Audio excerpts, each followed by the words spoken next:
Good evening.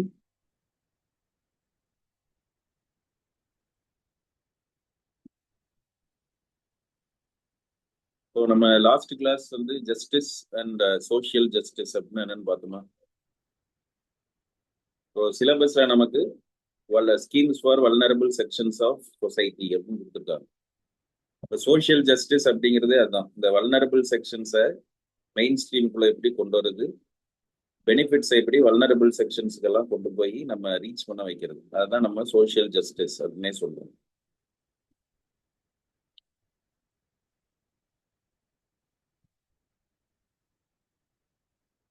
Social justice அப்படிங்கிறது அதுக்கான definition already நம்ம பார்த்தோம். சோஷியல் ஜஸ்டிஸ் அப்படின்னாலே என்னன்னா, ensuring that everyone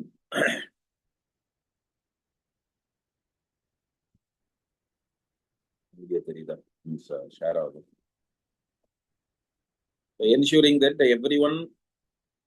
everyone's human rights that are respected and protected. Ensuring that everyone has equal economic, political and social rights and opportunities. That's social justice அப்படின்னு சொல்றோம்.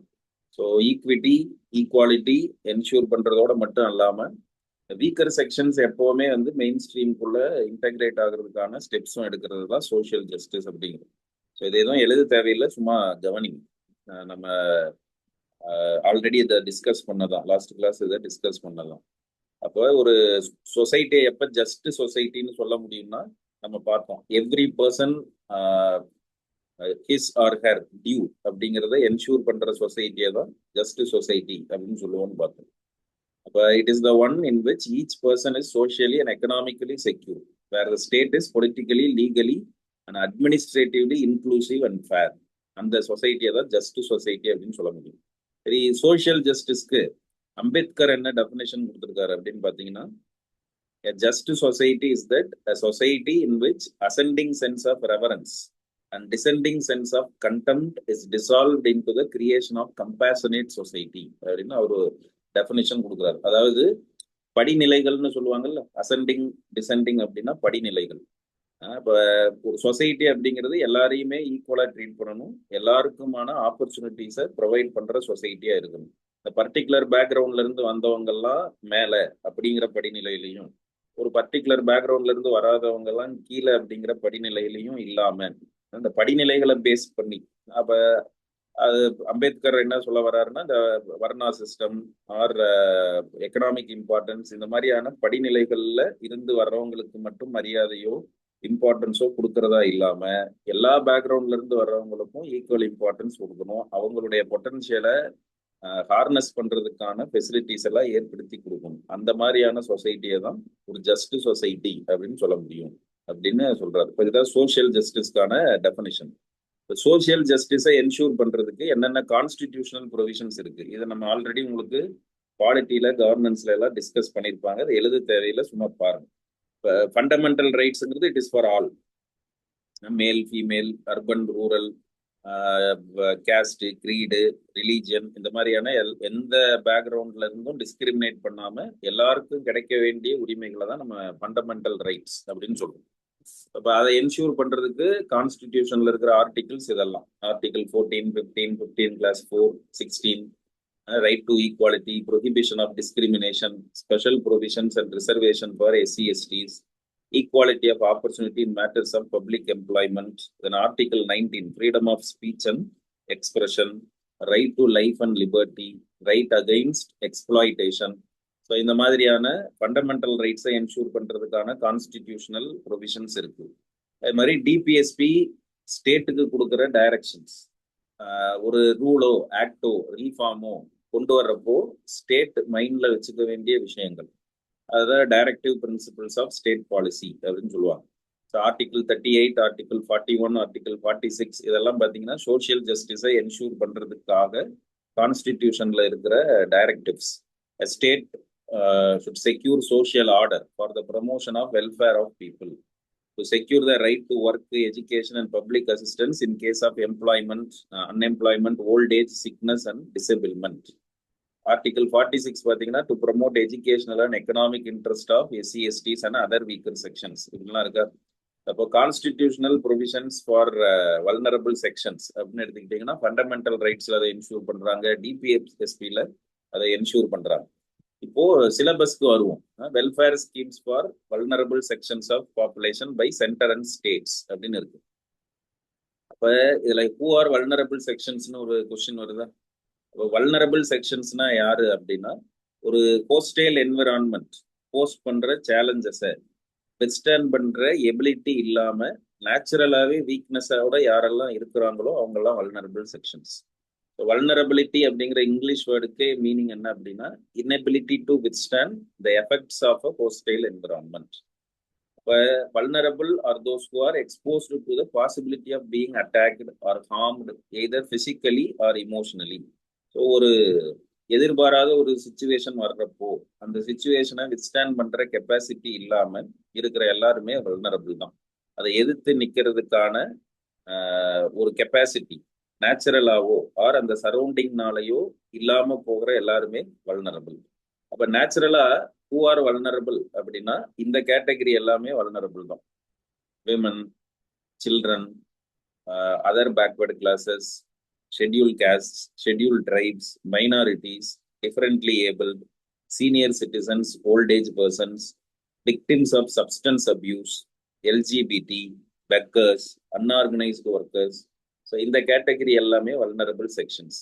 So ஏன் இவங்களை vulnerable sections அப்படின்னு சொல்றோம் அப்படின்னா, நேச்சுரலாவோ situational ஃபேக்டர்ஸ்னாலேயோ ஒரு ஹோஸ்டைல் என்விரான்மெண்ட்டை அது post பண்ற சேலஞ்சஸை வித்ஸ்டாண்ட் பண்ற கெப்பாசிட்டி இல்லாம இருக்கிறதுனால இவங்களை எல்லாம் வல்னரபிள் செக்ஷன்ஸ் அப்படின்னு சொல்றோம். இதுக்குள்ள நிறைய கேட்டகரிஸை இன்க்ளூட் பண்ணலாம். இப்போ அன்ஆர்கனைஸ்டு ஒர்க்கர்ஸ் அப்படின்னா ட்ரெடிஷ்னல் டெஃபினிஷன். அன்ஆர்கனைஸ்டு ஒர்க்கர்ஸ்னா யாரு? இந்த கட்டட வேலை பார்க்குறவங்க, பிளாட்ஃபார்ம்ல ஒர்க் பண்றவங்க, தினக்கூலியா இருக்கிறவங்க, இவங்களெல்லாம் நம்ம அன்ஆர்கனைஸ்டு ஒர்க்கர்ஸ்ன்னு சொல்லுவோம். ஸோ இப்போ மாடர்ன் டெஃபினேஷனுக்கு கீழே எதையும் சேர்த்துக்கலாம்னா கிக் ஒர்க்கர்ஸ் அப்படின்னு சொல்றோமா. இப்போ கிக் ஒர்க்கர்ஸ் அப்படின்னா இந்த ஃப்ரீலான்சிங் ஆக்டிவிட்டீஸ்ல இருக்கிறவங்க, அவங்களும் வல்னரபிள் செக்ஷன் தான். பிகாஸ் இன்கம் செக்யூரிட்டி இருக்காது, சோஷியல் செக்யூரிட்டி இருக்காது, உங்களுக்கு ஜாப் செக்யூரிட்டி இருக்காது. இப்போ ஃபார் எக்ஸாம்பிள் அந்த டிரைவர் பார்ட்னர்ஸ் இருக்காங்களா, ஓலா, ஊபர், இதுல எல்லாம் ஒர்க் பண்றாங்களா, ஸ்விக்கி, சொமேட்டோ, இதுல எல்லாம் ஒர்க் பண்றாங்களா, இவங்களெல்லாம் கிக் எம்ப்ளாயி, கிக் ஒர்க்கர்ஸ் அப்படின்னு சொல்லுவாங்க. ஃபார்மல் எம்ப்ளாயர் எம்ப்ளாயி ரிலேஷன்ஷிப்புக்குள்ள வராது. பிகாஸ் அவங்களுக்கு இந்த செக்யூரிட்டி எல்லாம் இருக்காது, இன்கம் செக்யூரிட்டி, ஜாப் செக்யூரிட்டி எல்லாம் இருக்காது. ஸோ அப்போ அன்ஆர்கனைஸ்டு ஒர்க்கர்ஸ் அப்படிங்கிறப்ப ட்ரெடிஷ்னல் டெஃபினேஷனா இருக்கிறவங்க கேட்டகரியை மட்டும்தான் எடுத்துக்கணுமா அப்படின்னா, அது இப்போ மாடர்ன் டெஃபினேஷனான கிக் ஒர்க்கர்ஸையும் எடுத்துக்கலாம். அதே மாதிரி எல்ஜிபிடி அப்படிங்கிறப்போ செக்ஷுவலி ஒரு டிஃப்ரெண்ட் ஓரியன்டேஷன் இருக்கிற கம்யூனிட்டிஸ், அதுக்குள்ள நிறைய கேட்டகரி கூட இருக்குது. எல்ஜிபிடி கியூ பிளஸ் அப்படின்னு நிறைய கேட்டகரிஸ் எல்லாம் வருது. இப்போ விக்டம்ஸ் ஆஃப் சப்ஸ்டன்ஸ் அபியூஸ்னா ஆசிட் அட்டாக்ல அஃபெக்ட் ஆனவங்க, அந்த மாதிரியான பர்சன்ஸ். இப்போ beggars, senior citizens or old age persons, differently abled people, minorities, SC STs. இப்போ மைனாரிட்டிஸ்னா அதில் ரிலீஜியஸ் மைனாரிட்டிஸும் எடுத்துக்கலாம், லிங்குவிஸ்டிக் மைனாரிட்டிஸும் எடுத்துக்கலாம். இவங்க எல்லாமே வல்னரபிள் செக்ஷன் தான். Children, women. இப்போ இதுல சில இதுல பாத்தீங்கன்னா டபுள் வல்னரபிலிட்டியில இருக்கிறவங்களும் இருப்பாங்க. இப்ப விமன் இருக்கிறாங்க, இப்போ எஸ்டி விமன் அப்படின்னா double vulnerability. Or women with or women differently abled women இருக்காங்க, அவங்க டபுள் வல்னரபிளா இருக்காங்க. Or women old age women அப்படின்னா நேச்சுரலாவே விமன்ங்கிற கேட்டகரியே ஒரு வல்னரபிள் குரூப். அதுல டிஃபரெண்ட்லி ஏபிள்டு விமனாவும் ஓல்ட் ஏஜ் விமனாவும் இருந்துட்டாங்கன்னா டபுள் அண்ட் ட்ரிபிள் வல்னரபிலிட்டியில் இருக்கிறாங்க அப்படின்னு அர்த்தம். இந்த வல்னரபிலிட்டிக்கான டெஃபினேஷன் வந்து கன்வென்ஷனலான ட்ரெடிஷ்னலான டெஃபினேஷன் மட்டும்தான் எடுத்துக்கணும்னு இல்லை, அதுக்குள்ள எக்கச்சக்கமான டெஃபினேஷனை கொண்டு வராங்க. இப்போ டிஃபரெண்ட்லி ஏபிள்டு அப்படிங்கிறப்போ இதுல கூட ட்ரெடிஷ்னலா பார்த்தீங்கன்னா டிஃபரெண்ட்லி ஏபிள்டு அப்படின்னா விஷன் அஃபெக்ட் ஆனவங்க, ஆர் ஹியரிங் இன்எபிலிட்டி இருக்கிறவங்க, ஆர் வாக்கிங், இந்த மாதிரியா இருக்கிறவங்கள தான் நம்ம டிஃபரெண்ட்லி ஏபிள்டுன்னு டிஃபைன் பண்ணியிருக்கோம். இப்போ 2016 ஒரு ஆக்ட் கொண்டு வந்தாங்க, ஒரு பில்ல ஆக்டா மாத்தினாங்க. அதுல பாத்தீங்கன்னா கிட்டத்தட்ட 22 டிஃபரெண்ட் டைப்ஸ் ஆஃப் டிசபிலிட்டிஸ் அப்படின்னு டிஃபைன் பண்ணிருக்கு கவர்மெண்ட். அது கீழே பாத்தீங்கன்னா ஈவன் இந்த பிளைண்ட் இதெல்லாம் இருக்குல்ல, பிளட் ரிலேட்டட் டிசீஸ் எல்லாம் இருக்குல்ல, சிக்கல் செல் அனீமியா, இந்த மாதிரி பிளட் ரிலேட்டட் டிசீசஸ் எல்லாம் இருக்குல்ல, அதுல அஃபெக்ட் ஆனவங்களை கூட டிஃபரெண்ட்லி ஏபிள்ட் அப்படிங்கிற கேட்டகரிக்குள்ள கவர்மெண்ட் கொண்டு வந்திருக்காங்க. அப்போ இந்த வல்னரபிள் செக்ஷன்ஸுக்கு ட்ரெடிஷ்னலான கேட்டகரிஸும் இருக்காங்க, அதுக்குள்ள நிறைய நியூ டெஃபினிஷன்ஸும் காலத்துக்கு ஏற்ற மாதிரி என்ன பண்ணிக்கிறோம்னா கண்டெம்பரரைஸ் பண்ணிக்கிட்டும் வர்றாங்க. இப்ப இந்த கேட்டகரி ஆஃப் பீப்புளுக்கு என்னென்ன ஸ்கீம்ஸ் இருக்கு, அதாவது கான்ஸ்டிடியூஷனல் ப்ரொவிஷன்ஸ் என்னென்ன இருக்கு, அதுக்கப்புறம் வந்து பாத்தீங்கன்னா உங்களுக்கு ஆக்ட்ஸ் ரூல்ஸ் லாஸ் எல்லாம் என்ன இருக்கு, அதுக்கப்புறம் ஸ்கீம்ஸ் எல்லாம் இப்போ விமன் ரிலேட்டடான ஸ்கீம்ஸ் என்ன இருக்கு, சில்ட்ரன் ரிலேட்டடான schemes both centre and states உடைய ஸ்கீம்ஸ் எல்லாம் என்ன இருக்கு. ஸோ அந்த ஸ்கீம்ஸ் வந்து எப்படி எஃபெக்டிவா இருக்கா இல்லையா, இதை பத்தி எல்லாம் டிஸ்கஸ் பண்றதா இந்த ஏரியாவா இருக்கும். இப்போ கரண்ட்ல இருக்கிற ஏரியாஸ் கூட நிறைய ரிலேட் பண்ணுவாங்க. இன்னைக்கு கூட போயிட்டு இருக்க விமன்ஸ் ரிசர்வேஷன் பில் அப்படின்னு இருக்கா. ஸோ அப்போ அதெல்லாம் ரிலேட் பண்ணுவாங்க. ஆர் இப்போ ரீசெண்டாக பார்த்தீங்கன்னா டிசிஎஸ்ல ஒரு இஷ்யூ போயிட்டு இருக்கா, prevention of sexual harassment of women in working place, அந்த மாதிரியான இஷ்யூஸ் எல்லாம் ரிலேட் பண்ணுவாங்க. இது மாதிரி இது அதே மாதிரி இப்போ சுப்ரீம் கோர்ட்ல வந்து ஒரு கேஸ் போயிட்டு இருக்கா, சபரிமலா ஜட்ஜ்மெண்ட் வந்துச்சு 2018-19 சபரிமலா ஜட்ஜ்மெண்ட் வந்துச்சு. அது கான்ஸ்டிடியூஷனல் பாடி ஒன்று இப்போ மறுபடியும் அந்த ஜட்ஜ்மெண்ட்டை ரிவோக் பண்றதா இல்லையா அப்படின்னு ஒரு டிஸ்கஷன்ஸ் போயிட்டு இருக்கா. ஸோ இப்போ இந்த விமன்ஸ் என்ட்ரி இன்டு டெம்பிள், அதே மாதிரி ட்ரிபிள் தலாக்கு, அப்புறம் சில்ட்ரன் ரிலேட்டடான இந்த போக்சோ கேசஸ், போக்சோ இஷ்யூஸ் எல்லாம் இருக்கு, விமன் ரிலேட்டடான இப்போ ரிசர்வேஷன், இந்த மாதிரியான இஷ்யூஸ் எல்லாம் இருக்கா. ஸோ இது எல்லாத்தையும் இந்த ஏரியா கூட என்ன பண்ணுவாங்கன்னா லிங்க் பண்ணுவாங்க. அப்போ இது ஒரு டைனமிக்கான ஏரியா, ரொம்ப டைனமிக்கான ஒரு ஏரியா. இதுல நிறைய பார்த்தீங்கன்னா உங்களுக்கு கரண்ட் அஃபேர்ஸோட லிங்க் பண்ணி கொஸ்டின்ஸ் வர்றதுக்கான சான்சஸ் இருக்கு. இப்போ இதுல இருந்து ஒரு 2 or 3 கொஸ்டின்ஸ் வரும் இந்த ஏரியால இருந்து. உங்களுக்கு ஒரு பேப்பர்ல 20 கொஸ்டின்ஸ் வருது அப்படிங்கன்னா இருக்கா, அதுல நம்ம சோசியல் ஜஸ்டிஸ்ங்கிற பார்ட்ல இருந்து அரௌண்ட் ஒரு 2 or 3 கொஸ்டின்ஸ் வரும். அது பெரும்பாலும் என்ன பண்ணியிருப்பாங்கன்னா கரண்ட் அஃபேர்ஸோட லிங்க் பண்ணியிருப்பாங்க. இப்போ நம்ம ஒவ்வொரு கேட்டகரிக்குமே என்னென்ன கான்ஸ்டியூஷனல் ப்ரொவிஷன்ஸ் இருக்கு, என்ன ஆக்ட்ஸ் ரூல்ஸ் லாஸ் எல்லாம் இருக்கு, இப்படிங்கிறதெல்லாம் நம்ம என்ன பண்ணி தான் ஆகணும்னா ஒரு மெமரைஸ் பண்ணி வச்சுக்கணும். இப்போ விமன் ரிலேட்டடா கான்ஸ்டியூஷனல் ப்ரொவிஷன்ஸ் என்னென்ன இருக்கு, சில்ட்ரன் ரிலேட்டடா என்ன இருக்கு. இப்போ சில இதில் பார்த்தீங்கன்னா எக்ஸ்பிளிசிட்டா இருக்காது. இப்போ எல்ஜிபிடி கம்யூனிட்டியை பத்தி கான்ஸ்டியூஷனல் ப்ரொவிஷன்ஸ் என்ன இருக்குன்னா எக்ஸ்பிளிசிட்டா இருக்காது. பட் அதுக்காக கான்ஸ்டியூஷன் அவங்களை வந்து கண்டுக்கவே இல்லை அப்படின்னு அர்த்தமானா இல்லை. நம்ம கான்ஸ்டிடியூஷனே நம்ம என்ன சொல்லுவோம்னா எவால்விங் கான்ஸ்டிடியூஷன் அப்படின்னு சொல்லுவோம். அந்த உங்களுக்கு ஓவரால் கைட்லைன்ஸ் இருக்கு. ஆர் ஈவன் பிரியாம்பிள் எடுத்துக்கிட்டீங்கனாலே பிரியாம்பிளே வந்து டைனமிக்கான ஒரு ஸ்டேட்மெண்ட் தான். அது எந்த காலத்துக்கும் பொருந்துற மாதிரியான ஒரு ஸ்டேட்மெண்ட். அப்போ new category of vulnerable groups வந்தாங்கன்னா அவங்களே இன்க்ளூட் பண்ணிக்கிற மாதிரி தான் நம்மளுடைய கான்ஸ்டிடியூஷன் இருக்கு. அதனாலதான் அதை என்ன சொல்லுவாங்க, டிரான்ஸ்ஃபர்மேட்டிவ் டாக்குமெண்ட் அப்படின்னு சொல்லுவாங்க. எவால்விங் நேச்சர் இருக்கிற ஒரு சிஸ்டமேட்டிக்கா எவால்வ் ஆகக்கூடிய ஒரு கெப்பாசிட்டி இருக்கிற ஒரு விஷயம் தான் நம்மளுடைய கான்ஸ்டியூஷன் அப்படின்னு சொல்லுவாங்க. அப்ப அதுக்கெல்லாம் என்னென்ன கான்ஸ்டியூஷனல் ப்ரொவிஷன்ஸ் இருக்கு, என்ன ஆக்ட் இருக்கு. அதே மாதிரி நீங்க நியூஸ் பேப்பர்ஸ் எல்லாம் படிக்கிறப்போ இந்த ஃபேமஸான கேசஸ் எல்லாம் இருக்கும். இப்ப சபரிமலா இஷ்யூஸ் அப்படின்னா அது அது யார் வந்து அந்த கேஸை ஃபைல் பண்ணியிருக்காங்க. அதே மாதிரி எல்ஜிபிடி கம்யூனிட்டிக்கான சில ரைட்ஸை வாங்குறதுக்கு சில என்ஜிஓஸ் எல்லாம் சுப்ரீம் கோர்ட்ல கேஸ் எல்லாம் போட்டிருப்பாங்க. இப்போ பிரைவசி இஷ்யூஸ் அப்படின்னு பாக்குறப்போ அதுக்கு ஒரு ஃபேமஸான கேஸ் இருக்கா, Puttaswamy versus union of India case அப்படின்னு இருக்கும். ஸோ இதெல்லாம் நீங்க மைண்ட்ல வச்சுக்க வேண்டியதா இருக்கும். இந்த ஏரியாவுக்கு கவர்னன்ஸ் ரிலேட்டடா ஆல்ரெடி என்ன படிச்சீங்களோ அதையெல்லாம் கொண்டு வந்து இந்த வல்னரபிள் செக்ஷன்ஸோட நம்ம லிங்க் பண்ணி ஆன்சர் பண்ற மாதிரி ஏரியா தான் அது. இப்போ நம்ம ஒவ்வொரு கேட்டகரிக்கும் இந்த மாதிரி என்னென்னலாம் இருக்கு அப்படின்னு நம்ம ஓவரால் ஐடியா இப்போ கிரியேட் பண்ணிப்போம். அதுக்கு நான் உங்களுக்கு நோட்ஸ் கண்டென்ட் வந்து கொடுத்துறேன். ஸ்கீம்ஸ் எல்லாம் எக்கச்சக்கமான ஸ்கீம்ஸ் இருக்கும். அதுல சில ஸ்கீம்ஸ் வந்து நீங்க ஆல்ரெடி படிச்சிருப்பீங்க, சில ஸ்கீம்ஸ் வந்து ஸ்பெசிஃபிக்கா இருக்கும். அண்ட் இதுக்கு பாத்தீங்கன்னா இன்னொரு சோர்ஸ் அப்படிங்கிறது பாத்தீங்கன்னா இந்தியா இயர் புக் இருக்கா, பாரத்னு இப்ப ரிலீஸ் பண்றாங்களா. ஸோ இதுல பாத்தீங்கன்னா இந்தியா இயர் புக் எடுத்துக்கிட்டீங்கன்னா சோசியல் ஜஸ்டிஸ்னே ஒரு சாப்டர் கொடுத்துருப்பாங்க. நான் உங்களுக்கு காமிக்கிறேன்.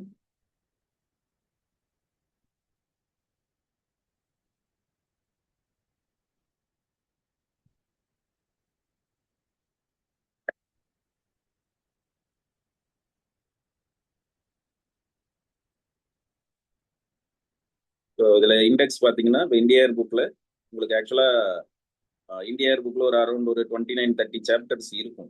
அது என்கிட்ட இப்போ 2025 2026 இது இல்லை, நான் பழசை தான் காமிக்கிறேன். இதுல உங்களுக்கு இண்டெக்ஸ் வந்து எந்த வருஷமும் மாறாது, அப்படியே தான் இருக்கும். உள்ள இருக்கிற கண்டென்ட்ல தான் ஸ்லைட் சேஞ்சஸ் அந்தந்த வருஷங்கள் கொண்டு வருவாங்க. இப்போ இதுல பாத்தீங்கன்னா நிறைய எக்கனாமி ரிலேட்டடான டாபிக்ஸ் இருக்கும். அதே மாதிரி பேப்பர் 2 கவர்னன்ஸ் ரிலேட்டடான சில டாபிக்ஸும் இருக்கும். இதுல பாத்தீங்கன்னா வெல்ஃபேர்னு இருக்கா, 15th சாப்டர் பாத்தீங்கன்னா வெல்ஃபேர் அப்படின்னு இருக்கு. ஸோ இந்த வெல்ஃபேருங்கிற சாப்டர்ல நம்ம இந்த டாபிக்கு ஏற்ற மாதிரியான கண்டென்ட் எல்லாம் கன்சைஸா கொடுத்துருப்பாங்க. ஒவ்வொரு கேட்டகரிக்குமே கன்சைஸா கொடுத்துருப்பாங்க என்னென்ன கான்ஸ்டியூஷனல் ப்ரொவிஷன்ஸ் இருக்கு அப்படின்னு. 312 வருதா?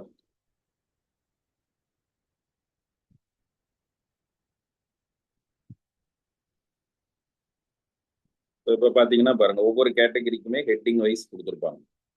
Events related to schedule cost welfare, அதே மாதிரி ப்ரொடெக்ஷன் ஆஃப் சிவில் ரைட்ஸ். அதுக்கப்புறம் இது மாதிரி ஒவ்வொரு கேட்டகரிக்கும் அவங்களுக்கு என்னென்ன ஸ்கீம்ஸ் இருக்கு. இப்போ ஷெட்யூல் காஸ்ட் ரிலேட்டடா என்னென்ன மேஜர் ஸ்கீம்ஸ் இருக்கு. ஸ்காலர்ஷிப் ஸ்கீம்ஸ் ஃபார் எஸ்சிஸ் அண்ட் அதர்ஸ். அதே மாதிரி என்னென்ன அசிஸ்டன்ஸ் எல்லாம் இருக்கு.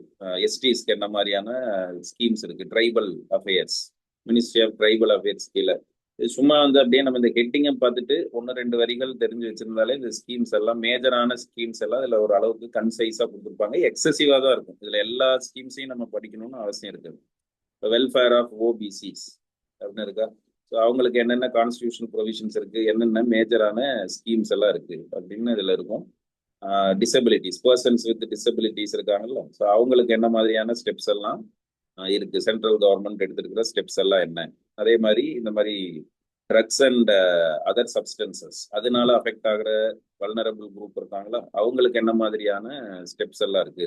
National policy for older persons இதெல்லாம் இருக்கு. ஒவ்வொரு கேட்டகரிக்குமே இருக்கு. மைனாரிட்டிஸ்க்கு என்ன வெல்ஃபேர் ஸ்கீம்ஸ் எல்லாம், மேஜர் வெல்ஃபேர் ஸ்கீம்ஸ் எல்லாம் இருக்கு. ஒவ்வொரு கேட்டகரிக்கும் இருக்கும். இது ஒரு கன்சைஸான டாக்குமெண்ட். பாருங்க, விமன் அண்ட் சைல்டு டெவலப்மெண்ட் அவங்களுக்கு என்ன கான்ஸ்டியூஷனல் ப்ரொவிஷன்ஸ் இருக்கு, என்ன மேஜர் இன்ஸ்டிடியூஷன்ஸ் எல்லாம் இருக்காங்க. இப்போ National Commission for religious and linguistic minorities இதெல்லாம் இருக்கா. இந்த சில்ட்ரனுக்கானது என்ன இருக்கு. அதுக்கப்புறம் விடோஸ், விமன் அப்படிங்கிறதுல விடோஸ் ஒரு வல்னரபிள் குரூப்பா. ஸோ இது மாதிரி இவங்களுக்கெல்லாம் என்னென்ன இனிஷியேட்டிவ்ஸ் இருக்கு. இதெல்லாம் பார்த்தீங்கன்னா இந்த வெல்ஃபேருங்கிற சாப்டர் ஓரளவுக்கு உங்களுக்கு கன்சைஸான கவர்மெண்ட் ஸ்கீம்ஸ், மேஜர் ஸ்கீம்ஸ் என்ன அப்படிங்கிறத பற்றி இருக்கும். அதை நீங்கள் ஒரு சோர்ஸாக வச்சுக்கலாம். ஏதாவது போய் லைன் பை லைன் படிக்க வேணாம். இப்போதைக்கு ப்ரிலிம்ஸ் ப்ரிப்பரேஷனில் இதை போட்டெல்லாம் கன்ஃபியூஸ் பண்ணிக்காது. சும்மா இந்த டாப்பிக்கை நம்ம எப்படியெல்லாம் கவர் பண்ணணும், ப்ரிப்பேர் பண்ணணுங்கிறதுக்காக சொல்கிறேன். அதுக்கு இந்தியா இயர் புக்கில் பாரத்தில் இருக்க வெல்ஃபேருங்கிற ஒரு சாப்டர் அது உங்களுக்கு ஹெல்ப் பண்ணும். ஸோ இது இல்லாமல் எக்கனாமிக் சர்வே டிஸ்கஸ் பண்ணோமா, ஸோ அதுலேயே பார்த்தீங்கன்னா சோஷியல் செக்டாரை பற்றி ஒரு சாப்டர் இருக்கும். ஹெல்த், எஜுகேஷன் அப்படின்னு அதில் மேஜர் ஸ்கீம்ஸ் எல்லாம் இருக்கும். அந்த ஸ்கீம்ஸையும் நம்ம என்ன பண்ணிக்கலாம்னா எடுத்துக்கலாம். ஸோ இப்போ இதில் ஒவ்வொரு கேட்டகரி வைஸும் இப்போ நம்ம இந்த வல்னரபிள் செக்ஷன்ஸ் ஆஃப் சொசைட்டி அப்படின்னு கொடுத்துருக்காங்களா.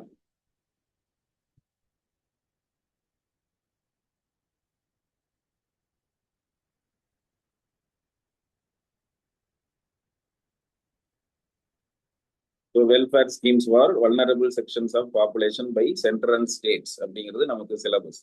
அப்போ வல்னரபிள் செக்ஷன்ஸ்னா இத்தனை கேட்டகரி வந்துடுறாங்க. Women, children, OBC, SC, ST, minorities, differently abled நம்ம லிஸ்ட் ஆஃப் வல்னரபிள் செக்ஷன்ஸை பார்த்தோம். இப்போ இவங்களுக்கு ஒவ்வொரு கேட்டகரி வைஸ் ஓவராலா வல்னரபிள் செக்ஷன்ஸ்க்கு என்னென்ன இன்ஸ்டிடியூஷனல் மெக்கானிசம்ஸ் இருக்கு அப்படிங்கிறப்போ கான்ஸ்டிடியூஷன் என்ன சொல்லுதுன்னு கவனிக்கணும். அதுக்கப்புறம் யூனியன் அண்ட் ஸ்டேட் கவர்மெண்ட்ஸ் என்ன மாதிரியான ஆக்ட்ஸ், ரூல்ஸ் எல்லாம் கொண்டு வந்திருக்காங்க அப்படிங்கிறது. அப்புறம் வேரியஸ் மினிஸ்ட்ரிஸ், இப்போ விமன் அண்ட் சில்ட்ரன் எடுத்துக்கிட்டீங்கன்னா ministry of women and child welfare அப்படின்னு ஒரு மினிஸ்ட்ரி இருக்கா. அந்த மினிஸ்ட்ரிக்கு கீழே என்ன ஸ்கீம்ஸ் அண்ட் ப்ரோக்ராம்ஸ் எல்லாம் சொல்றாங்க. மைனாரிட்டிஸ் அப்படின்னு எடுத்துக்கிட்டீங்கன்னா மைனாரிட்டிஸ் வெல்ஃபேர் மினிஸ்ட்ரின்னு இருக்கு. அதுக்கு கீழே என்ன மாதிரியான ஸ்கீம்ஸ் அண்ட் மேஜர் ப்ரோக்ராம்ஸ் எல்லாம் இருக்கு. தென் ஜுடிஷியல் அனௌன்ஸ்மெண்ட்ஸ், ஜட்ஜ்மெண்ட்ஸ் எல்லாம் என்ன மேஜர் ஜட்ஜ்மெண்ட்ஸ் எல்லாம் கொடுத்துருக்காங்க. இப்போ இந்த ஏரியா தான் நம்ம கரண்ட் அஃபேர்ஸோட லிங்க் பண்ணிக்க வேண்டியது. நம்ம கரண்ட் அஃபேர்ஸ் ப்ரிப்பேர் பண்றப்பவே இந்த பார்ட்டுக்கான கண்டென்ட் என்னெல்லாம் இருக்கும் அப்படிங்கிறத நம்ம ரிலேட் பண்ணிக்கிட்டே வரணும். ஸோ இது இல்லாம இப்போ பஞ்சாயத்து ராஜ் இன்ஸ்டிடியூஷன்ஸ்ல விமனுக்கான இம்பார்ட்டன்ஸ் என்ன கொடுத்துருக்காங்க, மைனாரிட்டிஸ்க்கு என்ன இம்பார்ட்டன்ஸ் கொடுத்துருக்காங்க. அப்போ இன்ஸ்டிடியூஷன்ஸ்னு பார்த்தீங்கன்னா என்னென்ன கான்ஸ்டிடியூஷனல் பாடிஸ் இருக்கு. இப்போ நேஷனல் கமிஷன் ஃபார் விமன் இருக்கு, நேஷனல் ஹியூமன் ரைட்ஸ் கமிஷன் இருக்கு, ஸ்டேட் ஹியூமன் ரைட்ஸ் கமிஷன் இருக்கு, National Commission for OBCs, National Commission for எஸ்சிஸ், நேஷனல் கமிஷன் ஃபார் எஸ்டிஸ், இப்படிலாம் இருக்கா. இப்போ இவங்களுடைய பெர்ஃபார்மன்ஸ் எப்படி இருக்கு, ரீசெண்டா அது ரிலேட்டடா ஏதாவது கரண்ட் அஃபேர்ஸ்ல வந்துகிட்டு இருக்கா, இந்த மாதிரியெல்லாம் நம்ம என்ன பண்ண வேண்டியிருக்கோம்னா இந்த பார்ட்டுக்கு ப்ரிப்பேர் பண்ண வேண்டியது இருக்கு. ஒவ்வொரு கேட்டகரிக்கும் நம்ம அதை சும்மா ஒரு 4-5 கேட்டகரிக்கு நான் உங்களுக்கு எப்படி அதை ப்ரிப்பேர் பண்றது அப்படிங்கிறத பார்ப்போம். அதுக்கப்புறம் உங்களுக்கு நான் அந்த ஸ்கீம்ஸை பற்றியான நோட்ஸ் தரேன். இந்த நோட்ஸையும் இப்போ போய் நீங்கள் படிக்க தேவையில்லை. அதுக்கப்புறம் ப்ரிலிம்ஸ் முடிச்சதுக்கப்புறம் நம்ம பேப்பர் 2ல இதை பற்றி நம்ம என்ன பண்ணிக்கலாம்னா டீட்டெயிலாக அந்த நான் கொடுக்குற டாக்குமெண்ட்டை அதுக்கப்புறம் நீங்கள் ரீட் பண்ணி பார்த்தா போதும். இப்போ எஸ்சிஸ் அப்படின்னு எடுத்துக்கிட்டிங்கன்னா ஃபர்ஸ்ட் அவங்களுக்கான மேஜர் கான்ஸ்டிடியூஷனல் ப்ரொவிஷன்ஸ் என்ன இருக்கு. இப்போ ஆர்டிகல் 341ல ஷெட்யூல் கேஸ்ட் அப்படின்னா யாரு அப்படின்னு டிஃபைன் பண்ணியிருக்காங்க. அதே மாதிரி ஆர்டிகல் 366ல இவங்க ரிலேட்டடான நிறைய டெஃபினிஷன்ஸ் வந்து கான்ஸ்டிடியூஷன்லேயே கொடுத்துருக்கு. அப்புறம் ஷெட்யூல் காஸ்ட்ஸுக்கு ப்ரொடெக்ஷன் தரக்கூடிய கான்ஸ்டிடியூஷனல் ப்ரொவிஷன்ஸ் எல்லாம் என்னென்ன இருக்கு அப்படின்னு பாக்குறப்போ article 17 abolition of untouchability, then article 25 freedom of conscience and free profession practice and propagation of religion அப்படின்னா இருக்கா. ஸோ இப்போ இந்த மாதிரியான மேஜர் கான்ஸ்டிடியூஷனல் ப்ரொவிஷன்ஸ் ஒவ்வொருத்தருக்கும் ஒவ்வொரு கேட்டகரிக்கும் விமன் அப்படிங்கிறதுக்கு என்ன மேஜர் கான்ஸ்டிடியூஷனல் ப்ரொவிஷன்ஸ் எல்லாம் இருக்கு அப்படிங்கிறத நம்ம பார்க்க வேண்டியது இருக்கும். இப்போ சில ஆர்டிகல்ஸ் வந்து எல்லா கேட்டகரிக்கும் நிறைய வல்னரபிள் குரூப்ஸுக்கும் மேட்ச் ஆகிற மாதிரி இருக்கும். இப்போ ஆர்டிகல் 15 இருக்கா. ஸோ அது நிறைய வல்னரபிள் செக்ஷன்ஸ் ஜெனரலாகவே எல்லாருக்குமான ரைட்ஸை ப்ரொடெக்ட் பண்ணிக்கிறதுக்காக இருக்கிற கான்ஸ்டிடியூஷனல் ப்ரொவிஷன்ஸ் எல்லாம் இது ஆர்டிகல் 15, ஆர்டிகல் 16 இந்த மாதிரியான விஷயங்கள்லாம். இப்போ article 320 functions of public service commissions அப்படி இருக்கு. அப்போ ஃபேர் அண்ட் ஃப்ரீயான எக்ஸாம்ஸ் கண்டக்ட் பண்ணணும், அதுல எல்லாருக்குமான ஈக்குவல் ஆப்பர்ச்சுனிட்டிஸை என்ஷூர் பண்ணணும். அப்போ அது ஒரு இன்ஸ்டிடியூஷனல் மெக்கானிசம். வல்னரபிள் செக்ஷன்ஸ் வந்து மெயின் ஸ்ட்ரீம்குள்ள இன்க்ளூட் ஆகுது. அப்போ ஆர்டிகல் 335 எடுத்துக்கிட்டிங்கன்னா ஷெட்யூல் காஸ்ட், ஷெட்யூல் ட்ரைப்ஸுக்கு சர்வீசஸ் அண்ட் போஸ்ட் அது ரிலேட்டடான விஷயங்களை கவர்மெண்ட்டுக்கு மேண்டேட் பண்றது ஆர் ரைட்ஸை கொடுக்கறதுக்கான கான்ஸ்டிடியூஷனல் ப்ரொவிஷன்ஸ் அப்படின்னு இருக்கா. ஸோ இப்படி ஒவ்வொரு கேட்டகரிக்கும் மேஜர் கான்ஸ்டிடியூஷனல் ப்ரொவிஷன்ஸ் எல்லாம் என்ன இருக்கு. இப்போ அதே மாதிரி இப்போ ஷெட்யூல் காஸ்டுடைய பொலிட்டிக்கல் ரைட்ஸ் இருக்கா, பொலிட்டிக்கல் ரைட்ஸ் அதை என்ஷூர் பண்றதுக்கு என்னென்ன கான்ஸ்டிடியூஷனல் ப்ரொவிஷன்ஸ் இருக்கு. ஆர்டிகல் 330க்கு கீழே தான் reservation of seats for schedule caste and schedule tribes in the house of people அப்படின்னு சொல்றோம். இப்போ கரண்ட் அஃபேர்ஸ்ல போயிட்டு இருக்கிறது விமன் ரிசர்வேஷன் பில்ல கூட எஸ்சி எஸ்டி விமனுக்குன்னு தனியான உள்ஒதுக்கீடு, இன்டர்னலா அதுக்கு கீழே ஒரு ரிசர்வேஷன், ஓவராலா விமனுக்கு 33% ஆஃப் டோட்டல் சீட்ஸ்ல ரிசர்வேஷன், அதுக்கு கீழே ஸ்பெசிஃபிக்கா பாத்தீங்கன்னா ஷெட்யூல் காஸ்ட், ஷெட்யூல் ட்ரைப் விமனுக்கு இவ்வளவு நம்பர் ஆஃப் சீட்ஸ் ஆகுது கொடுக்கணும் அப்படிங்கிறதையும் ப்ரப்போஸ் பண்ணியிருக்காங்களா. ஸோ இதெல்லாம் எங்க இருந்து அதுக்கான சோர்ஸ் அப்படின்னா ஆர்டிகிள் 330, ஆர்டிகிள் 332 இதெல்லாம் தான் சோர்ஸா இருக்கு. அப்போ அதே மாதிரி ஆர்டிகிள் 334 கீழே பார்த்தீங்கன்னா reservation of seats and special representation அந்த 60 இயர்ஸ்க்கு அப்புறம். அப்போ அதான் வந்து உங்களுக்கு 1971 சென்சஸை பேஸாக வச்சு தான் நமக்கு இப்போ இந்த டீலிமிட்டேஷன் அப்படிங்கிறது பண்ணிட்டு இருந்தாங்க. இப்போ அதனால தான் அதில் நிறைய சேஞ்சஸ் கொண்டு வரதுக்கு ஸ்டெப்ஸ் எடுத்துட்டு இருக்காங்க. இப்போ இதில் இன்னைக்கு கூட ஒரு நியூஸ் ஆர்டிகிள்ஸ் இருந்துச்சு, ஏன் இப்போ அந்த டீலிமிட்டேஷன்ஸை பற்றி பேசுகிறாங்க அப்படிங்கிறப்போ உங்களுக்கு நம்ம இந்தியாவில் பார்த்தீங்கன்னா 3 டயர் சிஸ்டம் இருக்கு, central government, state and local bodies. Local பாடிஸ்ல கூட ஃபீமேலுடைய ரெப்ரசன்டேஷன் அதிகமா இருக்கு. ஏன்னா ஆர்டிகிள் 243 கீழையும் 243 கீழையும் பஞ்சாயத்து முனிசிபாலிட்டிஸ்ல எல்லாம் சேர்மன் பதவிகள்ல இவ்வளவு ஃபீமேலாவது இருக்கணும் அப்படின்னு ப்ரொவிஷன்ஸ் இருக்கு. ஆனா ஸ்டேட் லெஜிஸ்லேச்சர்ஸ் அண்ட் இதுல எடுத்துக்கிட்டீங்கன்னா பார்லிமெண்ட்ல எடுத்துக்கிட்டீங்கன்னா female MPs in total number of MPs பார்த்தீங்கன்னா ரொம்ப கம்மி. அது இன்னைக்கு கூட ஒரு ஆர்டிகிள் இருந்துச்சு, நியூஸ் ஆர்டிகிள்ஸ் இருந்துச்சு.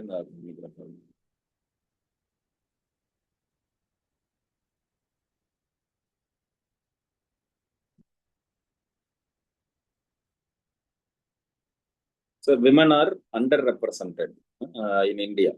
Women underrepresented in assemblies and parliament. இப்போ பார்த்தீங்கன்னா 2024ல இப்போ ரீசெண்டாக நடந்த பார்லிமெண்ட்ரி எலெக்ஷன்ல எவ்வளவு நம்பர் ஆஃப் ஃபீமேல் எம்பிஸ் இருக்காங்க, டோட்டல் எம்பிஸ் இன் லோக்சபால பார்த்தீங்கன்னா வெறும் 13.63% தான். இதே வந்து அசம்பிளிஸ்ல பாத்தீங்கன்னா ஸ்டேட் லெஜிஸ்லேட்டிவ் அசம்பிளிஸ் இருக்காங்கல்ல, அதுல பாத்தீங்கன்னா லெஸ் தென் 10%. ஓவராலா பாத்தீங்கன்னா அரௌண்ட் 4099 எம்எல்ஏஸ் இந்தியாவில் இருக்காங்க. அதுல வெறும் 388 எம்எல்ஏஸ் தான் விமன் எம்எல்ஏஸ். அப்ப அந்த அளவுக்கு அண்டர் ரெப்ரசன்டேஷன் இருக்கு. பட் இதுல லோக்கல் பாடிஸ்ல பாத்தீங்கன்னா ஓரளவுக்கு பாத்தீங்கன்னா எல்லா women representation is significantly higher at the grass root levels due to constitutional mandates. Article 243D provides reservation for women in panchayats. And 21 states and 2 union territories have raised this quota to 50%. சில ஸ்டேட்ஸ்ல பாத்தீங்கன்னா இதுல local bodies உடைய ரிசர்வேஷன்ல 50% reservation கூட ஃபீமேலுக்கு கொடுக்குறாங்க. அப்போ உங்களுக்கு cross root லெவல்ல பாத்தீங்கன்னா அது ஃபீமேலுக்கான ரெப்ரசன்டேஷன் சஃபிஷியன்ட் லெவல்ல இருக்கு. ஆனா ஸ்டேட் அண்ட் இதுல பார்லிமெண்ட்ரி லெவல்ல பாத்தீங்கன்னா ரொம்ப கம்மியா இருக்கு. ஸோ இந்த ஒரு விஷயம் தான் வந்து இப்போ இந்த விமன்ஸ் ரிசர்வேஷன் பில்லை இன்ட்ரடியூஸ் பண்றதுக்கான ஒன் ஆஃப் த மேஜர் ரீசன்ஸா இருக்கு அப்படின்னு பார்த்தோம். ஸோ இப்போ இந்த மாதிரியான கரண்ட் அஃபேர்ஸ்ல வர விஷயங்கள், இப்போ இந்த டேட்டாஸ் எல்லாம் நீங்க ஞாபகம் வச்சுக்கிட்டீங்கன்னா இந்த ஏரியால இருந்து கொஸ்டின்ஸ் வர்றப்போ இதையெல்லாம் நீங்க மென்ஷன் பண்றதுக்கு வசதியா இருக்கும். இம்ப்ரெஸ் ஆவாங்க. நீங்க ஆன்சர்ஸ்ல இந்த மாதிரி எல்லாம் கொடுத்தீங்கன்னா தான் இம்ப்ரெஸ் ஆவாங்க. இப்படி ரிலேட் பண்ண வேண்டியதா இருக்கும். இப்போ 243D இதை நீங்க ஞாபகம் வச்சு தான் ஆகணும். சர்டைன் ஆர்டிகிள்ஸை ஒவ்வொரு கேட்டகரிக்கும் நீங்க மெமரைஸ் பண்ணி தான் ஆகணும். அதை ஆன்சர்ஸ்ல ரிஃப்ளெக்ட் ஆகுற மாதிரி உங்க ஆன்சர்ஸை நீங்க கொண்டு வந்து தான் ஆகணும்.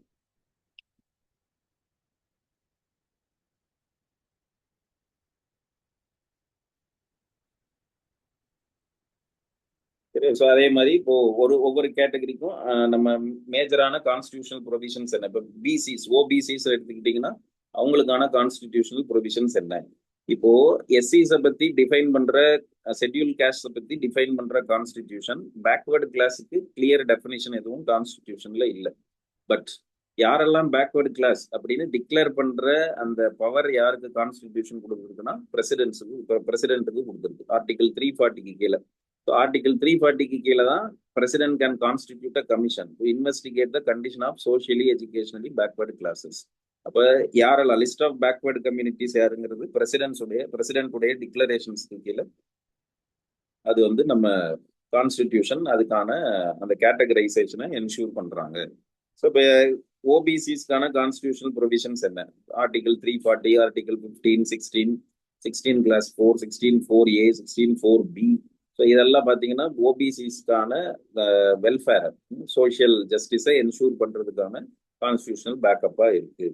ஸோ அதே மாதிரி பர்சன்ஸ் வித் டிசபிலிட்டிஸ் எடுத்துக்கிட்டிங்கன்னா article 41 right to work, right to education and right to public assistance in certain cases அப்படின்னா ஆர்டிகல் 41ல சொல்லியிருக்காங்க. அப்போ ஆர்டிகல் 41 டிபிஎஸ்பியில் என்ன சொல்றாங்க அப்படின்னா ஸ்டேட் வந்து இவங்களுக்கான பாலிசிஸை ஃப்ரேம் பண்றப்போ சர்டைன் விஷயங்களை மைண்ட்ல வச்சுக்கணும். ஓல்டேஜ் பாப்புலேஷனுக்கு ஏஜ்டு பாப்புலேஷனுக்கான பாலிசிஸ் ஃபார்முலேட் பண்றப்போ சர்டைன் விஷயங்களை ஸ்டேட் வந்து என்ஷூர் பண்ணணும் அப்படிங்கிற டைரக்ஷனை கொடுக்குது. அப்போ பர்சன்ஸ் வித் டிசபிலிட்டிஸை பத்தி கொஸ்டின்ஸ் வருது அப்படின்னா இதெல்லாம் நீங்க மென்ஷன் பண்ணி ஆன்சரை ஸ்டார்ட் பண்ணணும். அதுக்கப்புறம் கரண்ட் அஃபேர்ஸ் ரிலேட்டடா ஏதாவது கேட்டிருந்தாங்கன்னா அதையும் நம்ம என்ன பண்ண வேண்டியதுன்னா வரணும்னா லிங்க் பண்ணிக்க வேண்டியது. ஸோ இப்போ இந்த மாதிரி தான் ஒவ்வொரு கேட்டகரிக்கும் அது. அதே மாதிரி ரீசெண்டாவோ ஆர் ஃபேமஸான கேசஸ் எல்லாம் என்ன இருக்கு, இப்போ constitutional provisions relating to children எடுத்துக்கிட்டிங்கன்னா ஆர்டிகல் 19 கிளாஸ் A கீழே எஜுகேஷன் அப் டு 14 இயர்ஸ் வந்து பார்த்தீங்கன்னா ஃபண்டமெண்டல் ரைட்டாவே கொண்டு வந்திருக்காங்களா. அதே மாதிரி இதை எது என்ஷூர் பண்ணுதுன்னா Unni Krishnan versus State of AB.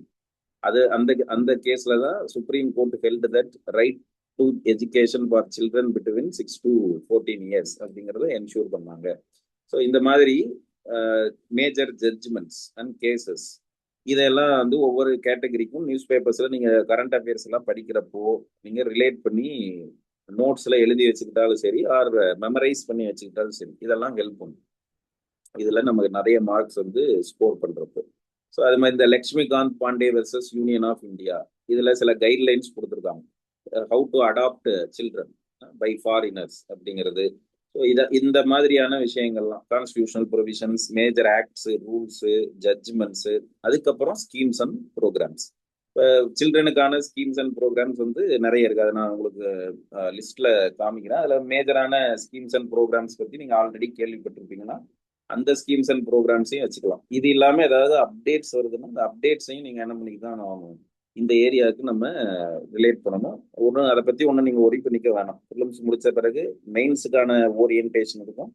Mains எழுத போறதுக்கு முன்னாடி எப்படி இப்போ ப்ரிலிம்ஸ்க்கு கிராஷ் கோர்ஸ் எல்லாம் போதா அது மாதிரி மெயின்ஸுக்கான கிராஷ் கோர்ஸ்ல இந்த ஏரியாஸ்ல என்ன கரண்ட் அஃபேர்ஸ்லாம் இருக்கு அது நம்ம கொடுத்துருவோம். அதுக்கப்புறம் உங்களுக்கு டு நாட் மிஸ் சீரீஸ்னே என்னென்ன கொஸ்டின்ஸ் எல்லாம் வர பாசிபிலிட்டி இருக்கு வித் ஆன்சர்ஸோடவே அது கம்பைலேஷனா மெயின்ஸுக்கு முன்னாடி நம்ம கொடுப்போம்.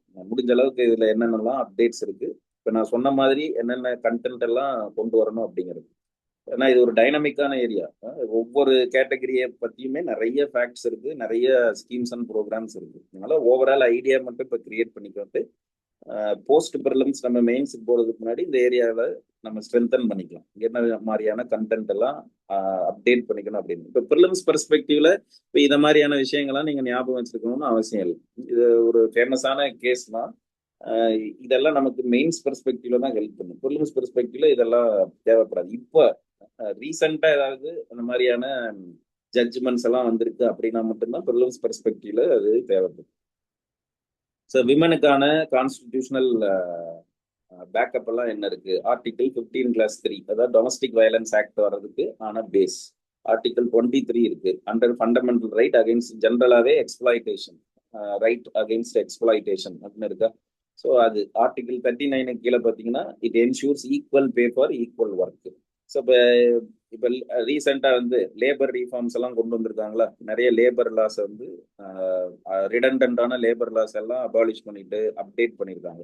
ஸோ எப்பவுமே ஃபீமேலுக்கான ஃபீமேல் லேபர் ஃபோர்ஸ் பார்ட்டிசிபேஷன் ரேட்டை இன்க்ரீஸ் பண்ணணும்னா ஒன் ஆஃப் த மேஜர் விஷயம் என்னவா இருக்கும், சேலஞ்சஸ்ல என்னவா இருக்கும் அப்படின்னு பார்த்தீங்கன்னா, ஃபீமேலுக்கு நிறைய இடங்கள்ல வந்து பார்த்தீங்கன்னா மேலே விட கம்மியான சேலரி தான் கொடுப்பாங்க. அப்போ ஆனால் கான்ஸ்டியூஷன் ஆர்டிகிள் 39 கீழே என்ன என்ஷூர் பண்ண சொல்லுது? Equal pay to equal work அப்படின்னு சொல்லுது. ஸோ இந்த ஈக்குவல் பே டு ஈக்குவல் ஒர்க்கை சுப்ரீம் கோர்ட்டும் நிறைய கேசஸ்ல வந்து பாத்தீங்கன்னா ஸ்ட்ரெஸ் பண்ணிருக்கு. Randhir Singh versus union of India case அப்படின்னா ஒரு ஃபேமஸ் கேஸ்ல equal pay for equal work அப்படிங்கிறத சுப்ரீம் கோர்ட்டும் என்ஷூர் பண்ணிருக்கு.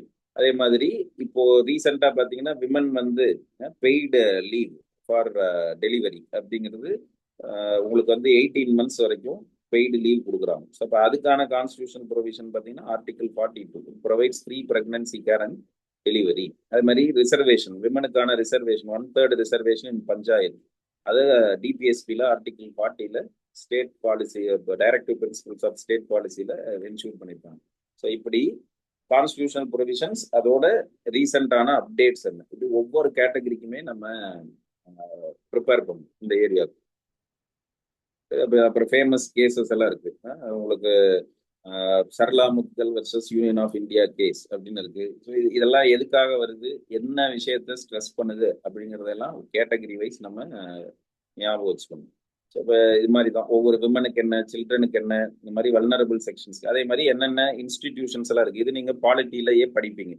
Constitutional bodies, list of constitutional பாடிஸ்ன்னு எடுத்துக்கிட்டீங்கன்னா அதில் இவங்கெல்லாம் வந்துருவாங்க. National Commission for schedule Caste, National Commission for Backward Classes, National Commission for Safai Karamcharis, National Commission for Schedule Tribes, இப்படிங்கிற இன்ஸ்டிடியூஷன்ஸ் எல்லாம் நீங்கள் பாலிட்டிலேயே படிச்சிருப்பீங்க. ஸோ அப்போ அவங்களுடைய அது எப்படி கான்ஸ்டியூட் பண்ணுறாங்க, யாரெல்லாம் மெம்பர்ஸ், அவங்களுக்கு என்ன பவர்ஸ் இருக்குது, இதை நம்ம பாலிட்டியோடைய பேஸ் ஆல்ரெடி கிரியேட் பண்ணி வச்சிருப்போமா. ஸோ சம்டைம்ஸ் இன்ஸ்டிடியூஷன்ஸ் எப்படி செயல்படுறாங்க அதை வச்சும் கொஸ்டின் கேட்பாங்க. இப்போ ஹியூமன் ரைட்ஸ் கமிஷன் பற்றி ஏதாவது நியூஸ்ல இருக்கு, இப்போ ஹியூமன் ரைட்ஸ் கமிஷன் மேஜரான ஸ்டெப்ஸ் ஏதாவது எடுத்திருக்காங்க அப்படின்னா அந்த செயல்பாடுகள், அவங்களுடைய ஃபங்க்ஷன்ஸ் ரீசெண்ட் டைம்ஸ்ல எப்படி இருந்திருக்குது அப்படிங்கிறத வச்சும் கொஸ்டின்ஸ் வரும் இந்த ஏரியால இருந்து. ஸோ இப்போ இந்த வல்னரபிள் செக்ஷன்ஸ், இப்போ the Rights of Persons with Disabilities ஆக்ட்னு 2016 கொண்டு வந்தாங்க. ஸோ இந்த ஆக்டுக்கு கீழே பார்த்தீங்கன்னா உங்களுக்கு கிட்டத்தட்ட 21 types, one type of 21 different டிசபிலிட்டிஸை கவர்மெண்ட் வந்து டிசபிலிட்டிஸ்க்கு கீழே டெஃபினேஷனுக்கு கீழே கொண்டு வந்திருக்காங்க. அதுக்கு முன்னாடி ட்ரெடிஷ்னலாக பார்த்தீங்கன்னா ஒரு 7 கேட்டகரியை மட்டும்தான் டிசேபிள்டு அப்படின்னு எடுத்துப்பாங்க. நார்மலாக பிளைண்ட்னஸ், அதுக்கப்புறம் ஹியரிங் இம்பேர்மெண்ட், இந்த மாதிரி பேச முடியாதவங்க, இந்த இதெல்லாம் ட்ரெடிஷ்னலாக பார்த்தீங்கன்னா உங்களுக்கு டிசேபிள்டு பீப்புள்னு சொல்லுவாங்க. அதுக்கான டெஃபினேஷனை வைடன் பண்ணியிருக்காங்க. 21 டிஃப்ரெண்ட் டைப்ஸ் ஆஃப் டிசபிலிட்டிஸை இப்போ வந்து டிசபிலிட்டி லிஸ்ட்டுக்கு கீழே கொண்டு வந்திருக்காங்க. அதில் உங்களுக்கு மேஜரான ஒரு சேஞ்ச் அப்படின்னு பார்த்தீங்கன்னா இந்த பிளட் ரிலேட்டட் டிசீஸ் எல்லாம் இருக்க, thalassemia, haemophilia, sickle cell anaemia, so இந்த மாதிரியான டிசீசஸ்ல அஃபெக்ட் ஆனவங்களையும் vulnerable sections or disabled people அப்படின்னு டெஃபினேஷனை கொண்டு வந்திருக்காங்க. வெரி டுவார்ஃபிசம், வளர்த்தி கம்மியா இருக்கிறவங்க, ஹைட்டு கம்மியா இருக்கிற பிரச்சனை இருக்கிறவங்க, அதே மாதிரி உங்களுக்கு ஆர்டிசம்னால அஃபெக்ட் ஆனவங்க, அப்புறம் மூளை பாதிப்பு, செரிபரல் பால்சி, இந்த மாதிரியான விஷயங்கள்ல அஃபெக்ட் ஆனவங்களையும் டிசபிலிட்டி லிஸ்ட்டுக்கு கீழே கொண்டு வந்திருக்காங்க. இதை பத்தி ஆக்சுவலா ஒரு 2017 18 மெயின்ஸ்லயோ கேட்டிருந்தாங்க. அதுக்கப்புறம் மறுபடியும் ரீசெண்டா பாத்தீங்கன்னா உங்களுக்கு ஒரு 2024 23 மெயின்ஸ்லயோ கேட்டிருந்தாங்க. இந்த டிசபிலிட்டிஸ் ஆக்டுக்கு கீழே இருக்கிற ப்ரொவிஷன்ஸ் எந்த அளவுக்கு எஃபெக்டிவா இருக்கு அப்படின்னு இந்த ஏரியால கேட்டிருந்தாங்க. ஸோ இப்போ அதில் ஏதாவது அப்டேட்ஸ் எல்லாம் இருக்கு, நம்ம கரண்ட் அஃபேர்ஸ் எல்லாம் படிக்கிறப்போ ஏதாவது அப்டேட்ஸ் எல்லாம் இருந்துச்சு அப்படின்னா நம்ம இந்த ஏரியாக்காக அதெல்லாம் நம்ம ரிலேட் பண்ணிக்கணும். ஸோ அதே மாதிரி உங்களுக்கு அடுத்த ஒரு வல்னரபிள் செக்ஷன் பார்த்தீங்கன்னா இந்த எல்ஜிபிடி கம்யூனிட்டி இருக்காங்களா, ஸோ இவங்களை பற்றியும் அப்பப்போ சில இஷ்யூஸ் வந்து வந்துகிட்டே இருக்கும். ஏன்னா எம்ப்ளாய்மெண்ட்ல அவங்களுக்கு ஈக்குவல் ஆப்பர்ச்சுனிட்டி இல்லை, சோஷியல் ஸ்டேட்டஸ் அப்படிங்கிறதுல நிறைய இஷ்யூஸ் எல்லாம் இருந்துகிட்டே இருக்கா. ஸோ இப்போ அவங்களுக்கான எம்ப்ளாய்மெண்ட்டு, மேரேஜ் ரைட்ஸ் இருக்கு, அடாப்டேஷன் ரைட்ஸு, இதுல எல்லாம் அவங்களுக்கு வந்து மற்ற கம்யூனிட்டிஸ் மாதிரி கேட்டகரி பீப்புள் மாதிரியாக அவங்களுக்கு ரைட்ஸ் இல்லை. ஸோ அப்போ நிறைய இடங்கள்ல இது இஷ்யூஸ்ல இருந்துகிட்டே இருக்கும், எப்பவுமே கரண்ட் அஃபேர்ஸ்ல இருக்கும். ஸோ அதுக்கு முன்னாடி என்ன இருந்துச்சுன்னா ஐபிசி 377க்கு கீழே இந்த டிஃபரெண்ட் செக்ஷுவல் ஓரியன்டேஷனை கிரிமினல் அஃபென்ஸ் அப்படின்னு வச்சிருந்தாங்க. அதை வந்து டீக்ரிமினலைஸ் பண்ணிருச்சு சுப்ரீம் கோர்ட். அந்த செக்ஷன் 377 ஆஃப் ஐபிசியை டீக்ரிமினலைஸ் பண்ணாங்க. ஸோ அந்த இஷ்யூ எப்பவுமே என்ன இருக்கும்னா அடிக்கடி வந்து நியூஸ்ல வந்துகிட்டே இருக்கும், எல்ஜிபிடி கம்யூனிட்டிஸோட இஷ்யூ. அவங்க ரிலேட்டடான கான்ஸ்டியூஷனல் ப்ரொவிஷன்ஸ் என்ன, அதுக்கப்புறம் என்ன மாதிரியான மேஜர் வந்து கேசஸ் எல்லாம் இருக்கு, செக்ஷன் 377 ஏன் வந்து அபாலிஷ் பண்ணுச்சு சுப்ரீம் கோர்ட், அதுக்கு கீழே ஏன் கிரிமினல் அஃபென்ஸ் கிடையாது அப்படின்னு சொன்னாங்க. ஸோ இந்த மாதிரியான விஷயங்கள். அப்போ இது மாதிரி இப்போ எல்ஜிபிடிக்கான ரைட்ஸை என்ஷூர் பண்றதுக்கு போராடுற ஒரு என்ஜிஓ இருக்கு, அவங்களுக்கு பேரு நாஸ் ஃபவுண்டேஷன் அப்படின்னு சொல்லுவாங்க. ஸோ இப்போ இதெல்லாம் வந்து நியூஸ்ல இருக்கும். இப்போ சபரிமலா இஷ்யூ கூட போயிட்டு இருக்கா. ஸோ அந்த மாதிரியான விஷயத்துல எல்லாம் எந்த என்ஜிஓஸோ ஆர் என்ன இன்ஸ்டிடியூஷன்ஸ் எல்லாம் இன்வால்வ் ஆயிருக்காங்கன்னு நியூஸ் பேப்பர்ஸ்ல வரும். அதெல்லாம் நம்ம மைண்ட்ல வச்சுக்கிட்டு ஆன்சர்ஸ் எழுதுறப்போ அதை கோட் பண்ணீங்கன்னா நல்ல ஸ்கோர் பண்ணலாம். பேப்பர் 2ல இந்த ஏரியால இருந்து கேட்கறப்போ நல்ல ஸ்கோர் பண்ணலாம். இப்போ இப்போதைக்கு நம்ம ஃபாஸ்ட் ஃபார்வர்ட் மாதிரி தான் போகிறோம், ஒரு ஐடியா மட்டும்தான். ப்ரிலிம்ஸ் பெர்ஸ்பெக்டிவ்ல நீங்கள் ப்ரிப்பேர் பண்ணிட்டு இருக்கிறப்போ இதை பற்றி ஓவரா இப்போ வந்து கவலைப்பட தேவையில்லை, ஒரு ஐடியா மட்டும்தான் நான் சொல்கிறேன். ஒவ்வொரு செக்மெண்ட்டுக்கும் இப்படியெல்லாம் இந்த ஏரியால இருந்து கொஸ்டின்ஸ் வரும் அப்படின்னு. இப்போ சுரேஷ்குமார் கௌசல் வெர்சஸ் நாஸ் ஃபவுண்டேஷன் கேஸ் அப்படின்னு இருக்கா.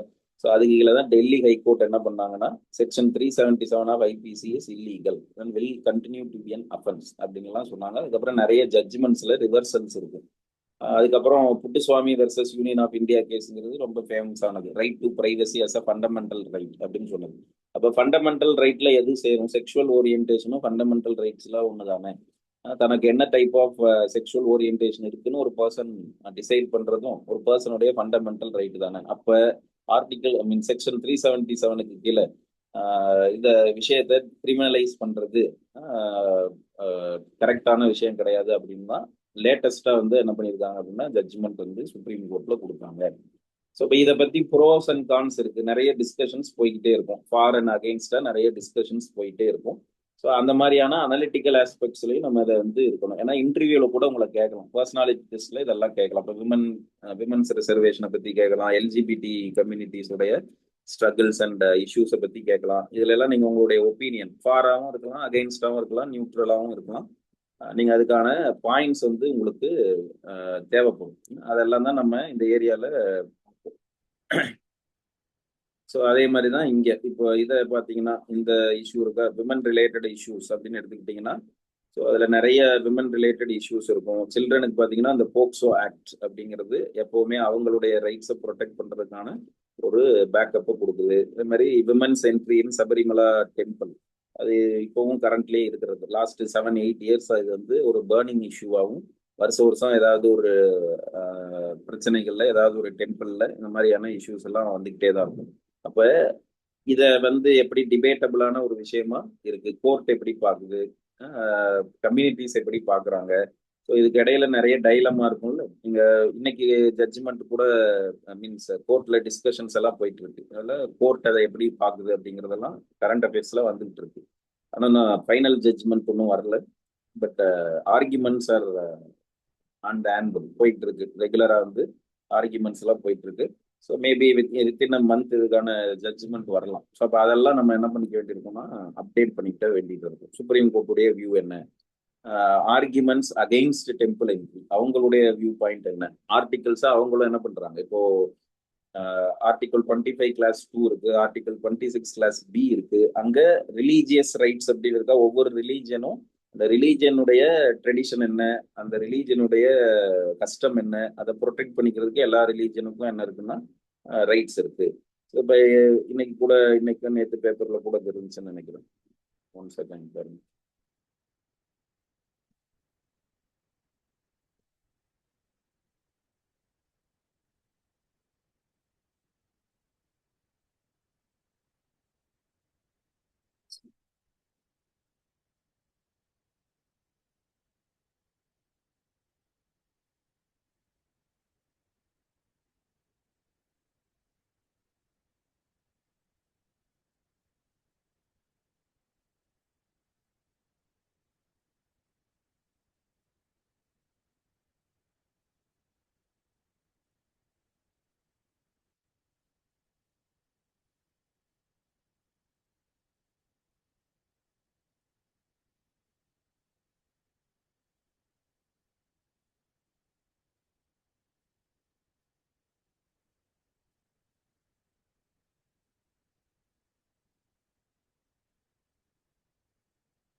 So, இன்னைக்கு நியூஸ் பேப்பர்ல கூட இருக்கு சபரிமலா கேஸ் எப்படி போயிட்டு இருக்கு அப்படின்னு.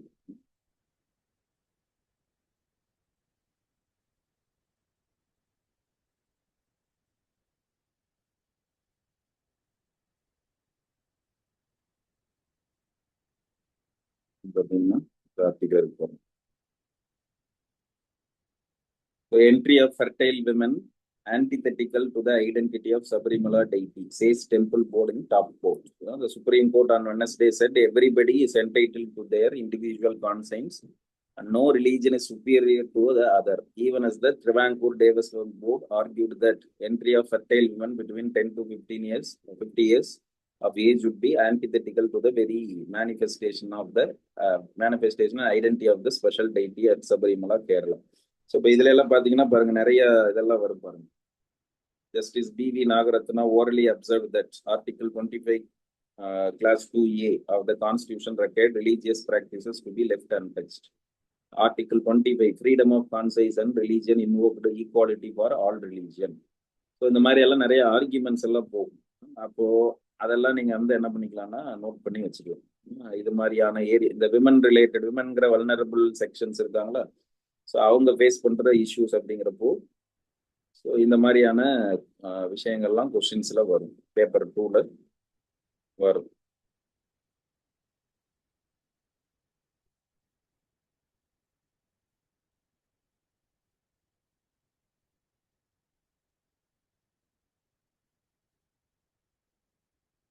இப்போ அதுதான் உங்களுக்கு இதுலயும் இருக்கும், நம்ம டீட்டெயிலா அதை டிஸ்கஸ் பண்ணியிருக்கோம். சுப்ரீம் கோர்ட்டுடைய வியூ என்ன, ஆர்கியூமெண்ட்ஸ் அகெயின்ஸ்ட் டெம்பிள் என்ட்ரி என்ன, ஆர்கியூமெண்ட்ஸ் ஃபார் டெம்பிள் என்ட்ரி என்ன அப்படிங்கிறதெல்லாம் அப்போ எந்த இதை பேசிஸா வச்சு ப்ரீவியஸ் ஜட்ஜ்மெண்ட் கொடுத்தாங்க அப்படிங்கிறதெல்லாம் இருக்கும். இதை வச்சுதான் நம்ம ஃபார் அண்ட் அகெயின்ஸ்டா அனலிட்டிக்கலா கொஸ்டின்ஸ் கேட்குறப்போ நம்ம வந்து மென்ஷன் பண்ணி எழுதுவோம். அதே மாதிரி ட்ரிபிள் தலாக் இது ஒரு இஷ்யூவா இருக்கு.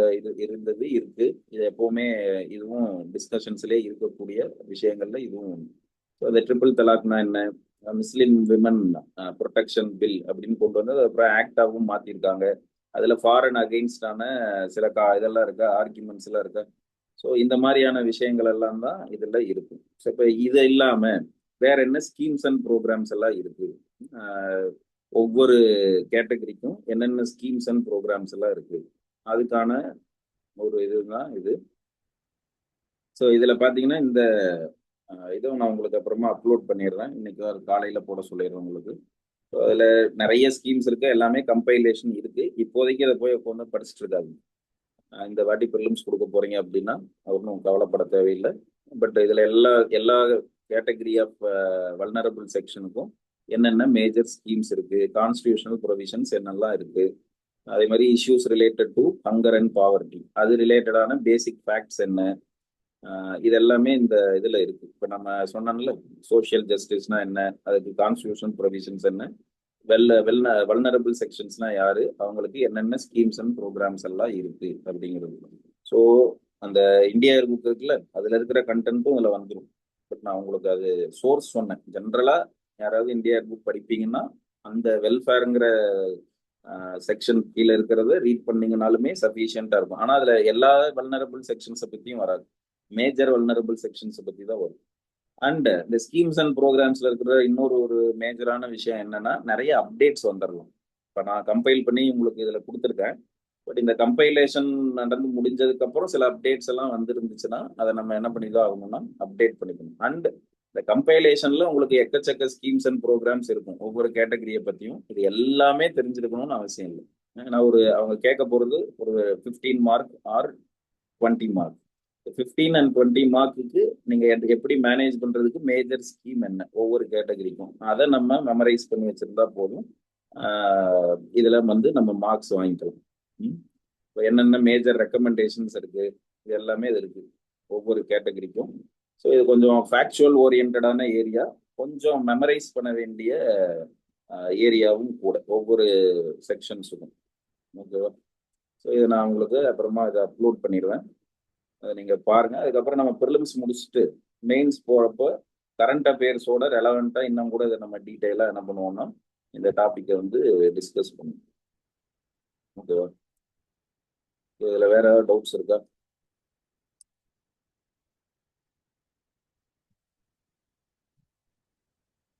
வேற டவுட்ஸ் இருக்காப்பா? அசெண்டிங் டிசெண்டிங் அது அவருடைய டெஃபனிஷன்ல, அதாவது படிநிலைகள். ஸோ படிநிலைகள் பொறுத்து ஒருத்தருக்கு ஒன்றும் இல்லை. இப்போ கேஸ்ட் இருக்கா, கேஸ்ட் பேசிஸ்ல இந்த பர்டிகுலர் கேஸ்ட்ல இருந்து வந்தாங்கன்னா அவங்களுக்கு திறமை இருக்கும், அவங்கள எம்ப்ளாய்மெண்ட்டுக்கு எடுத்துக்கலாம். இந்த பர்டிகுலர் கேஸ்ட்ல இருந்து வந்தாங்கன்னா அவங்களுக்கு ஒண்ணுமே தெரியாது அப்படின்னால அசெண்டிங் ஆர்டர் டிசெண்டிங் ஆர்டர்னா என்ன, படிநிலைகள். இப்ப வர்ணா சிஸ்டம் இருக்கா, இந்த கிளாஸ்ல இருந்து வர்றவங்க எல்லாம் சுப்பீரியர், இந்த கிளாஸ் கம்யூனிட்டியில வந்து இருந்து வர்றவங்க எல்லாம் இன்ஃபீரியர் அப்படின்னு படிநிலைகள்லாம் இல்லாம எந்த சொசைட்டி எல்லாரையும் ஈக்குவலா ட்ரீட் பண்ணுதோ அதுதான் ஒரு ஜஸ்ட் சொசைட்டி அப்படிங்கிறது தான் அம்பேத்கருடைய பாயிண்ட். இந்த கம்யூனிட்டியில பிறந்ததுனாலேயே அவங்க தண்டிக்கப்படக்கூடியவர்கள், யார் உள்ள வர அன்டச்சபிலிட்டி இதெல்லாம் இருக்குல்ல, அதுதான் அவர் அந்த அழகான வார்த்தையில அப்படி சொல்றாரு. அசெண்டிங் சென்ஸ் ஆஃப் ரெவரன்ஸ், ரெவரன்ஸ்னா மதிப்பு கொடுக்குறது. டிசெண்டிங் சென்ஸ் ஆஃப் கண்டம், இவங்கெல்லாம் கோயிலுக்குள்ள வரக்கூடாது, இவங்கெல்லாம் பொது இடத்துக்குள்ள வந்து பிரசன்ஸ் இருக்கக்கூடாது, இப்படிலாம் சொல்றாங்கல்ல.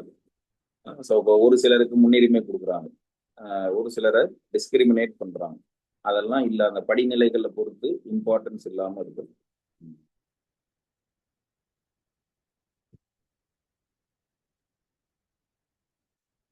2025 என்கிட்ட இல்லை, 2024 தான் இருக்கு. அது இப்போ இந்த 2026 அதை வந்து ஃபாலோ பண்ணுங்க. 2026 என்கிட்ட பிடிஎஃப் இல்லை, மேபி இப்போ ஒன்றும் அவசரம் இல்லை, பின்னாடி யாராவது ஏதாவது குரூப்ல போடுவாங்க, டெலகிராம் குரூப்ல, அதை வந்து நீங்க ஃபாலோ பண்ணிக்கலாம். பெரிய அப்டேட்ஸ் எதுவும் இருக்கு. இந்த பிடிஎஃப் வந்து ஏதாவது குரூப்ல போட்டாதான் உண்டு, இல்லாட்டி பே பண்ணி தான் வாங்கணும். ஆன்லைன்ல இருக்கான்னு பாருங்க. என்கிட்ட இப்போ 2026 உடையது கிடையாது, 2025 இல்லை, நான் காமிச்சது 2024 உடையது. 2025 ஹார்டு காப்பி தான் வச்சிருந்தேன், 2025 பிடிஎஃப் இல்லை. நீங்க ஆன்லைன்ல ஃப்ரீயா கிடைச்சா பாருங்க, இல்லாட்டி அதை பே பண்ணி தான் வாங்கணும். Okay, thank you.